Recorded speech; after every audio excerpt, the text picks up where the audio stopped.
Thoughts on sensory-friendly programming for ongoing community outreach. Hope everyone has been to the keynotes and is enjoying the conference so far. I'm going to go ahead and start the recording. I just did that for you. Oh, you just started the recording. Well, that explains why the button went away. So that explains why the button went away. I'll just go ahead and start by saying my name is Pam Evans. I am a youth services librarian with the Redwood City Public Library in California.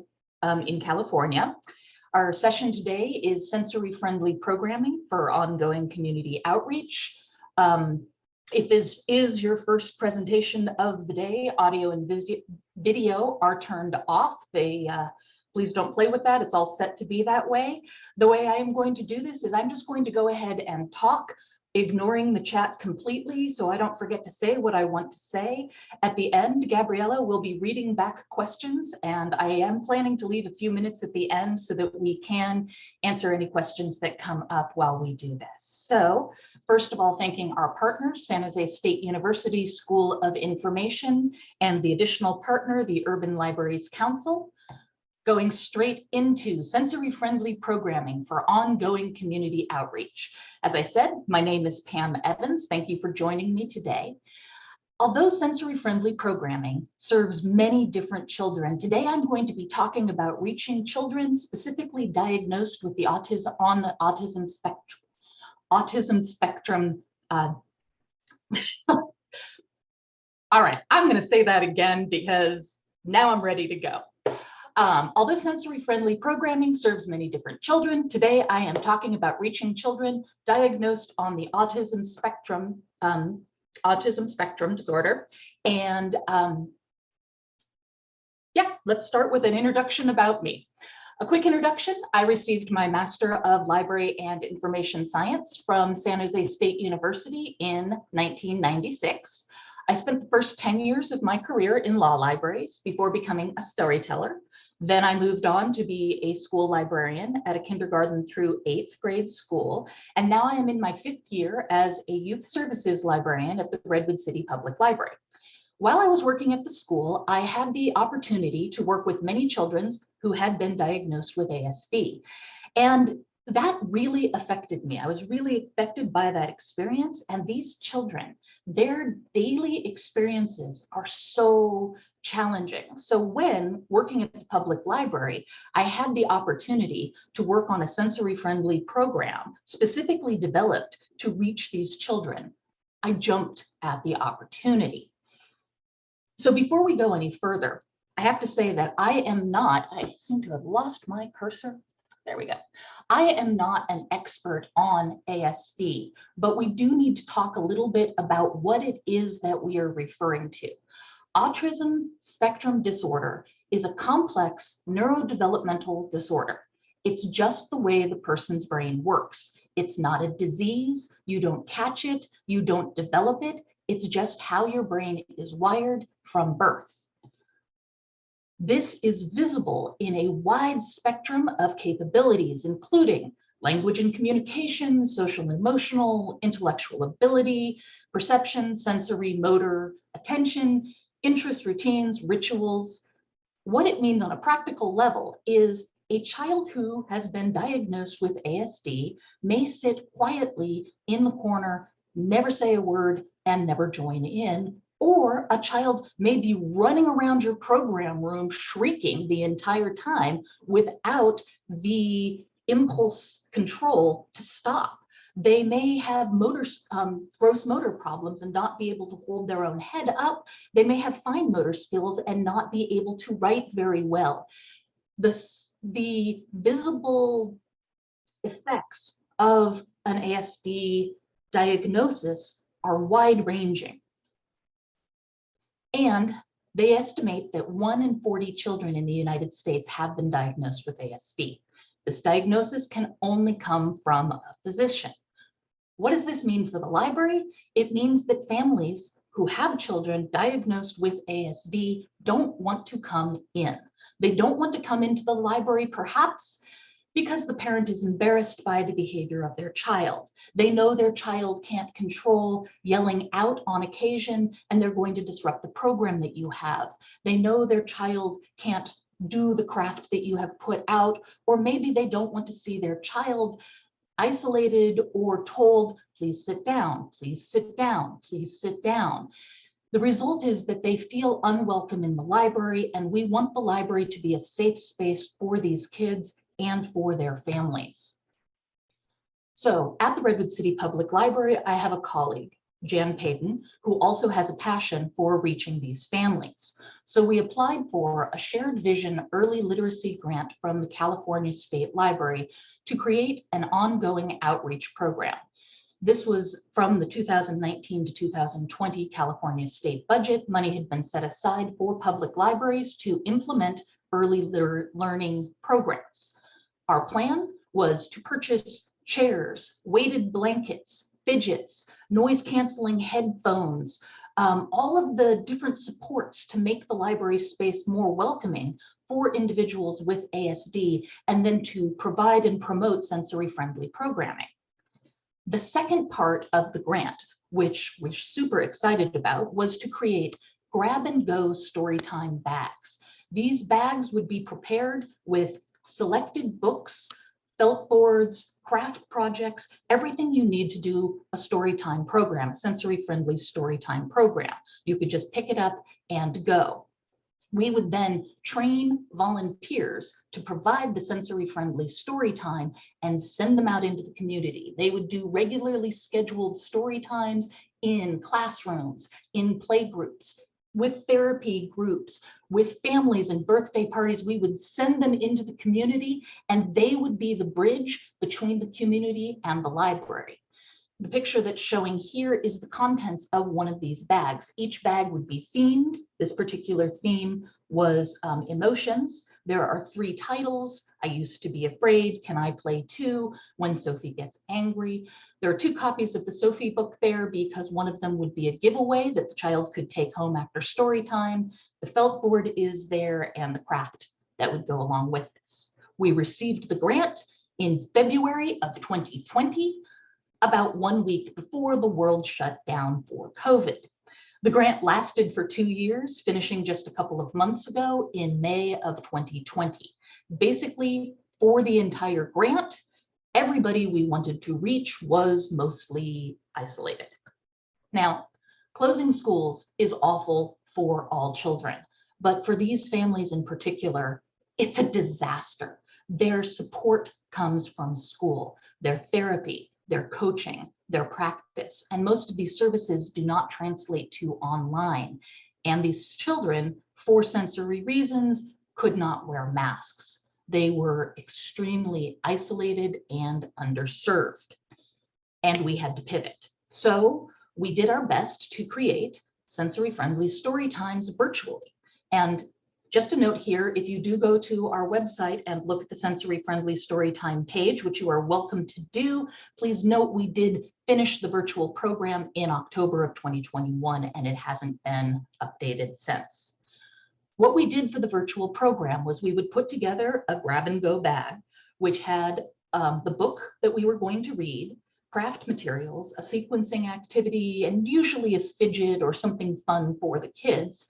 And then we would invite the families to drive through the library parking lot, and we would give them the bag, which included a QR code, 2 online videos for them to watch. The picture there of the Piggy and the Piggy and Gerald book, the Should I Share My Ice Cream, is one of the bags that we did send home. And then those are the playlists that you would see. We would record each element of the story time twice, once with our faces visible and once without, giving families an opportunity to choose what worked best for their children so that their children could engage and not get overloaded. To give you kind of a closer look of what I'm talking about here, this is the same story time. On the left, there is the Hello with Instrument. That would be our greeting hello song, and I'm playing the banjo. And then on the right, we have the hello song with no instrument, just singing. Some kids are drawn in by an instrument, some aren't. We don't know. Let the families choose. Again, the story time with librarian, you can see me reading the book. To the right, story time without librarian, just pointing at the words of the pages so that the kids can follow along with us. We started the program and got amazing feedback. Parents loved it, and they talked about their children focusing on the projects that we were sending home. Here are a picture of a couple of our participants, and the note that came with this picture was, my sons both enjoyed watching the videos more than once. The craft projects were lots of fun. This is Indira, and her mother wrote, the sensory storytime packs over the last few months from the Redwood City Library have been so very helpful to Indira. It was so interesting that she would sit down and do activities with a minimum guidance and maximum attention. The videos were thoughtful, very detail-oriented, and yet very, very simple to understand. The program is a big hit in our house and was really super helpful with my daughter on the autistic spectrum to connect with the holidays they covered and also recognize and learn about emotional management. And this is Tristan. Tristan's mother wrote, Tristan enjoyed the book this month and we had fun with the activities. He even did the worksheet writing without any assistance, and he was super motivated to do it. Fine motor activities have always been a challenge for him, especially writing. So this was a big accomplishment and a very proud moment. I love that center picture where he's just grinning as he's showing what he's working on. And we continued to do this. So each month we would do a different one of these virtual programs. And as we continued to create them, parents started bringing their children to the library for pickup with them. And again, this is during the fall of 2020. So we're closed, they can't come in, and their child would be in the car with us, and they would start to recognize us from the video where they had met us and become more comfortable. We would chat with them, talk about what was going on. And then during the summer of 2021, one school during their summer school program invited us to come in and actually do our program in person to 4 special needs classes. We read Should I Share My Ice Cream by Mo Willems, and there was one child who was nonverbal. He had a tablet that has pre-programmed words on it, so he communicates by tapping on the tablet so that the word is formed. And as we were reading Should I Share My Ice Cream, he kept tapping ice cream, ice cream, ice cream. It was wonderful to hear him participating as he could. And then there was another virus surge and the schools locked back down again, and our decision to stop the virtual program no longer seemed like such a great idea, but there we were. So with the data we had at that point, a year of virtual programs and a class, 4 class visits, we realized that we needed to change our focus a little bit. The first thing that we learned is what we're doing works. These families need our support, they need activities, they need story times, and they want to be a part of them. The second thing we realized is that if you have a child diagnosed with ASD, you have whatever supports you need to help them. We had originally planned to purchase the special chairs, the weighted blankets, the fidgets, the noise canceling headphones. But what we realized is if a child needs these items, the family has them and the family travels with them. So instead, we redirected the money to give away books and craft materials that we will anticipate will last for about 3 years. This picture that I'm showing you here on the left, those are 2 grab-and-go storytime bags with a set of giveaway books above them. And to the right, that's a close-up of the craft supplies that we've been able to purchase and have on hand. We are super excited to move forward with this and extremely fortunate that we now have these resources moving forward. And the third thing that we realized is how key community connections are. We work with a special needs PTA in our school district. When we first called them and described our idea for the virtual program, they invited us to speak at their meeting directly to the parents, and that was how we found the first families who joined the virtual program.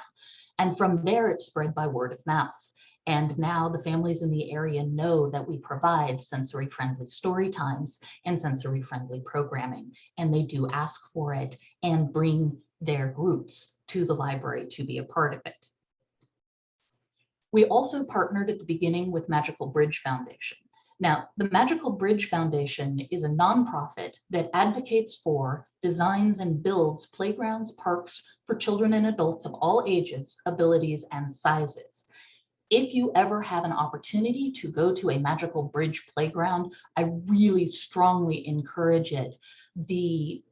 All of the resources there are for all types of people, and it is amazing to see kids safely playing who don't have full motor skills or don't have, well, the ability to go down a standard slide. It's very exciting. They opened a playground in Redwood City, and as our goals aligned, we have been doing sensory-friendly story times at the park. At this one program in September, we met over 100 people at this one event who came to meet the librarians, to learn about sensory-friendly programming, and to join us on this journey. The things we really know is that these families need our support, and we at the library can provide that. They need an invitation. They don't always know that they're welcome. Their children are not neurotypical.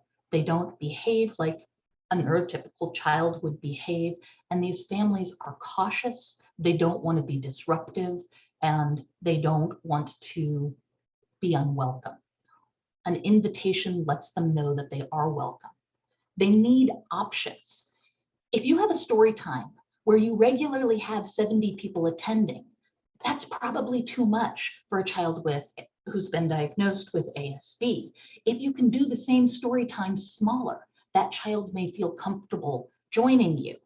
Similarly, if you have a summer learning challenge kickoff party and you have a performer and lots of kids around and it's loud and it's big and it's exciting, it may be too much for a child and a family, but a sensory-friendly kickoff event could be tables out with craft projects or sensory items for them to touch.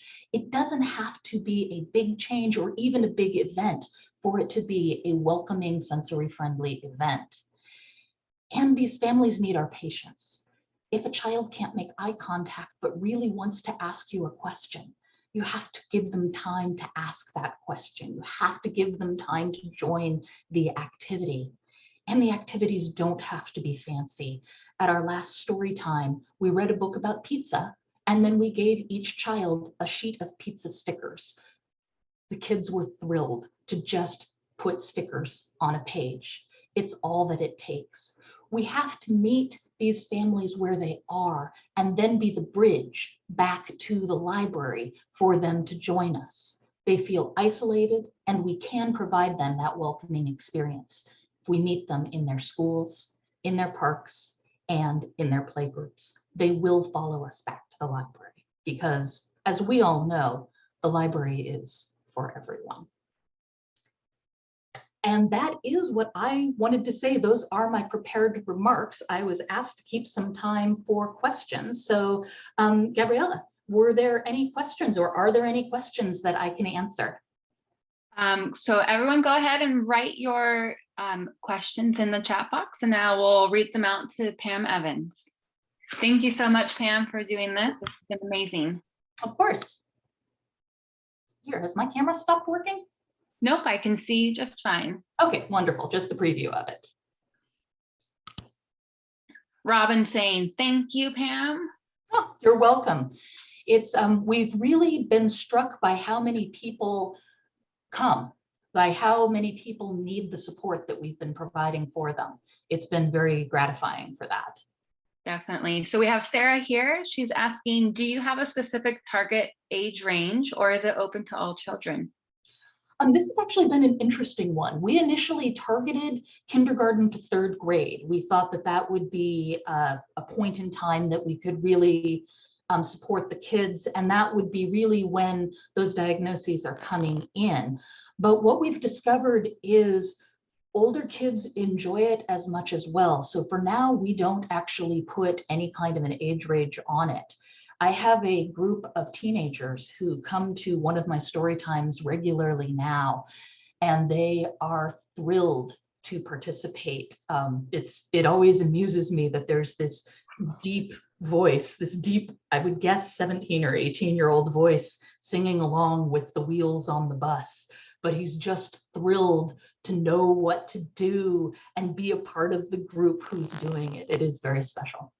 So that was a long answer to no, we leave it open at this point because the parents know what their kids need and it doesn't track into ages in the same way. Thank you. Misty is asking, if the library already has story times for specific age groups, how would you go about trying to get in touch with families that may have kids who have been diagnosed with ASD? Well, our first best connections came from the local PTA. We have a special opening doors PTA, which is for the special needs families in our school district. So the first place that I would check would be, does the district have a way to? We found we didn't get a lot of response from the district. We did reach out to special education administration at the school district. And I think it was just the coincidence of timing that because this all happened at COVID, when they were desperately trying to get the resources that the kids needed to them, and that was incredibly challenging. They just didn't have time to talk to the library. But I also reached out directly to teachers. If you go onto the school's websites and look at the classroom, there's special needs teachers. And I reached out directly to them and reached a lot of people that way. And I should say, we never, ever ask what the diagnosis is. If a family comes, they're welcome. I am not a physician, and I would never dream of telling any child that either they shouldn't be there or that they're not welcome. So. Thank you. She says that has helped a lot, and she'll forward this information to her children's librarian. Wonderful. We also have a follow-up with Sarah, who asked the first question about the age range. She was just curious because she runs a weekly program for adults with disabilities and often has high school students coming in. The adults who attend also attend their regular story time as well. It's a great bunch. Yeah, no, I think that that's really true. This is one of those, I think there's just an isolation that they're not used to being included. Before we started these programs, I remember there was one young man who came, he was in a wheelchair with an aid, and he would come to programs and sit in the very, very far back. And if there was a moment that there was something to touch or something that they passed around, his aide never tried to bring him in or to participate with that. And I would carry things back to him afterwards and let him touch it. And he didn't, I don't think they feel welcome. I think they're so used to being stared at, being told that their behavior isn't appropriate, being copied or being criticized, that they don't know that they're welcome. And that invitation is so important to them. I do think that the older kids aren't necessary. I think that somebody who's been diagnosed with ASD could be gifted or could have a learning challenge, a learning difference that makes them far behind a neurotypical child. And all of that is fine. Stories are so universal. They just love, they catch kids of all ages. So if the adults are enjoying the story, let the adults enjoy the story. If teenagers are enjoying the stories, I let the teenagers enjoy the stories. I just think that welcoming is so important. Lynette is saying, for the grab and go story time sensory friendly kits, do you still have those kits to take and keep? Also, do you have a story time to go bags to check out and return? Yes, we are still providing the grab and goes. Well, I want to be really careful with my words here, because for me, the grab and go storytime bags are the ones that are permanently in the library for our volunteers to use as they go out into the community. So those grab and go bags are available to any of our volunteers who come in and do a story time. The kits that we send home, the storytime kits we send home with the families that we used extensively during the virtual program, we do still provide those. We bring those with us to the story times, and then it depends on the group that we're with and where we're with. If we're at the park, we just hand them to the families to take home. They get home and there's a craft project and a copy of the book that we read. And it really connects that wonderful look at what the library does for us, and they're more likely to come back in. We have not done the checkout because we have been so fortunate with this grant that we have the ability to provide and as a gift and a giveaway and a keep. I have not done a lot of storytime bags for the public just because I want people to keep things, and I've been very fortunate that I've been able to. Thank you. Let's see. Nikki here is asking, let's see. I have a mom who regularly attends our birth to 5 story time. This summer, she has brought her preschooler along with her daughter that is around 10 and nonverbal autistic. Are there specific suggestions that you have that I could employ to help this younger girl engage and keep her attention? Okay, so the 10-year-old is the nonverbal autistic child, the nonverbal child. Okay, in general, there are lots of people who do trainings on how to do a sensory friendly program. What I have found is, and this is a challenge for me because I'm a very big storyteller. I have lots of different voices that I use. I jump up and down. I do a lot to be a very showy storyteller. It's my style. But when I'm doing a program for children who have been diagnosed with ASD, I tend to keep my voice a little quieter, a little calmer, and a little more stable, so that there's not the ebbs and flows for them, to the peaks and valleys that might disrupt their listening. It gives them more of a chance to follow in. If you have another copy of the book, so that the autistic child can have the book in front of her and be looking more closely at the pictures, that could also help them, because if there's a visual problem, if they can't see far away, it can be harder to focus on the book. So that can be another way to do it. And then any kind of well, it's hard to say, because if there's a sensory issue, perhaps a tactile, if you're reading a Piggy and Gerald book, I clearly love Piggy and Gerald. If you're reading a Piggy and Gerald book, if you have a stuffed animal or a puppet or something that they can hold, that can also help focus them, but it very much depends on the child. And the quote that I heard that I liked the most about working with children diagnosed with ASD is that if you know somebody who has ASD, then you know one person who has ASD. You don't know what it's like to be diagnosed with ASD. And I think that's just really true. So that this particular 10-year-old, you just sort of have to observe to see what works.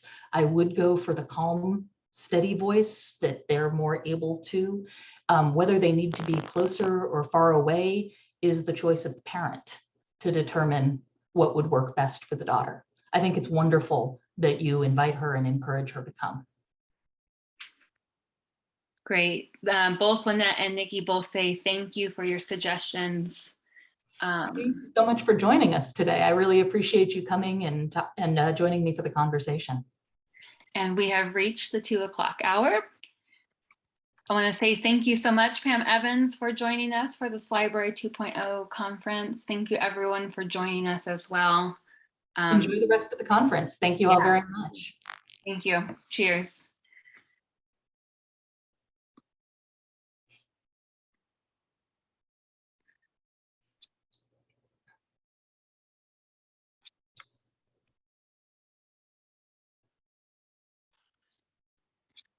So it looked like, Pam, towards the end, we did lose some visual from you. Okay. We had it for a little bit. When I changed my setting to speaker view, I lost you. Okay, well, sorry about that, but as long as you had the sound, I guess it's okay. The sound came through. Excellent. Thank you so much for your help today. That's really helpful. You're welcome. Thank you. I appreciate it. What you shared. I'm a special education teacher background, so I very appreciate watching our libraries become more accessible to all. It's so important, and the families are so underserved. It's really, I get a particular